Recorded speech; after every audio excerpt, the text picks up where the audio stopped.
Sanibonani guys, igama uNqabile niphathela amanqampunqampu kuzokwenzeka kuthando nesithembu kosuku olulandelayo. Kuveziwe ukuthi uMacele uzobe siyamconfront-a kuMsileko mayelana nangendlela-ke le asephethe ngayo lesi sithembu.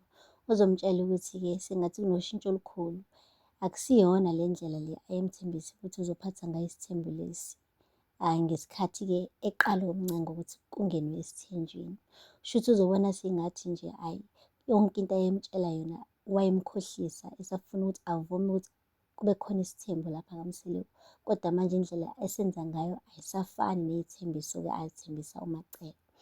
Akupheli-ke lapho guys, kuzophinde-ke manje-ke kuvuke le ndaba yokuthi-ke uSamke uyekiswe umsebenzi.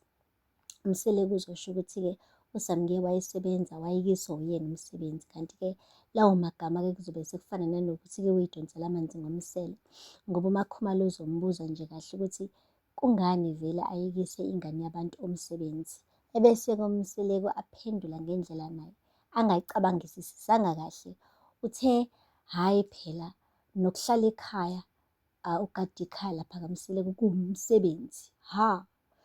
Nalapho kwafana nanokuthi uyigaza ngowakho umkhonto-ke, ngoba uzobe siyabuza kumayeni engenelele naye athi kushuthi nami njengoba nje ngiwunkosikazi wakaMsileko kwakumele ngabe kukhona imali engiyitholayo. Angikhumbuli mina ngihola nginikezwa imali ngokuthi ngoMrs Msileko.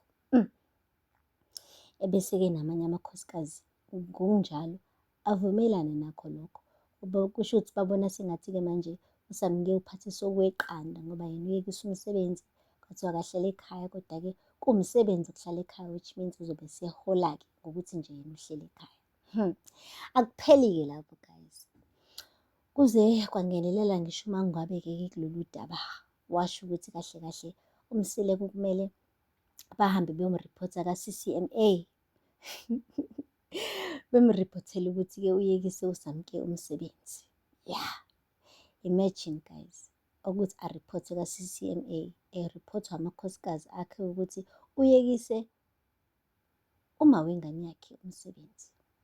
Alright, uMsileko umane waphelelwa amazwi mezwa uMangabe ekhuluma kanjalo. Umane wathwala izandla ekhanda, kubonakala ukuthi lawo mazwi ayamphoqa, ayamhlambalaza.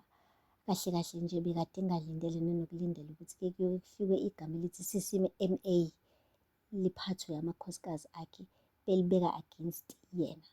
Guys, aphela lapho-ke amanqampunqampu othando nesithembu. Ningakhohlwa nokulandela amazwibela-ke angosuku olulandelayo. Ningakhohlwa nokusubscribe, nilike, nikhomente.